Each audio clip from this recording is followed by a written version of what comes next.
Okay, so scholars, these are some of my objectives for the Scarlet Letter, and there's 9 here, but I'll probably think of more as I go through these. But these are targets for the Scarlet Letter. Number 1, you need to understand the novel's context within romantic literature. So you can't study romantic literature in America without talking about the Scarlet Letter. I mean, it is one of the standout texts. It is difficult. It is dense. It is not plot driven. It is character driven. And these 4 characters you'll know very, very, very well. Give it a chance.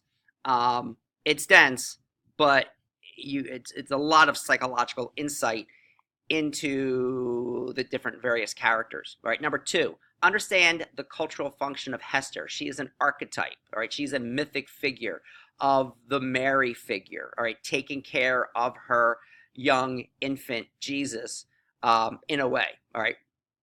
Which Hawthorne makes reference to in chapter 2. Right. Number 3, understand the concepts of romanticism. You already listened to a lecture of mine, and hopefully you didn't fall asleep. But there's various tenets there. You need to know them, and you need to be able to apply them in an essay, right, or a presentation. In fact, you'll need to, and both actually. Number 4, understand the conflict between social and private, individual versus society. Romantics emphasize the individual.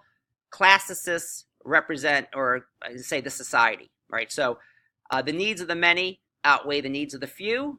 That would be a age of reason idea. But the individual is more important than society. That's a romantic, and there's a very different way of thinking about how societies are operated. All right.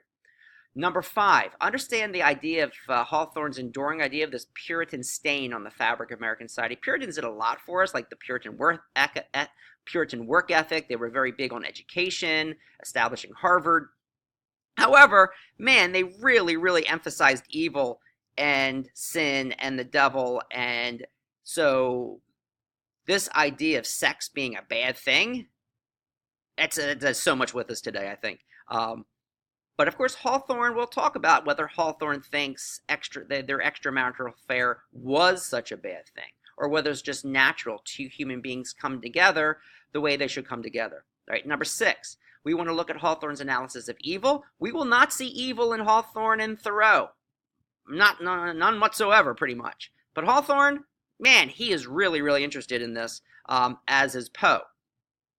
But Hawthorne's a little deeper than Poe, I think. We can debate that. Number 7, discuss the role of nature and intuition in the novel. Those 2 big things are huge. Intuition is a major player in romanticism, that the knowledge of God can be gleaned through intuition. You don't need, it's like a 6th sense, right? Which in classicism, there's no such thing as intuition in a way.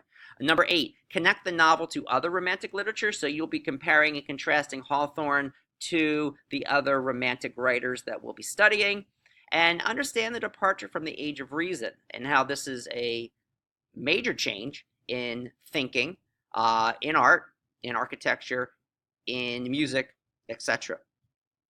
All right, take care.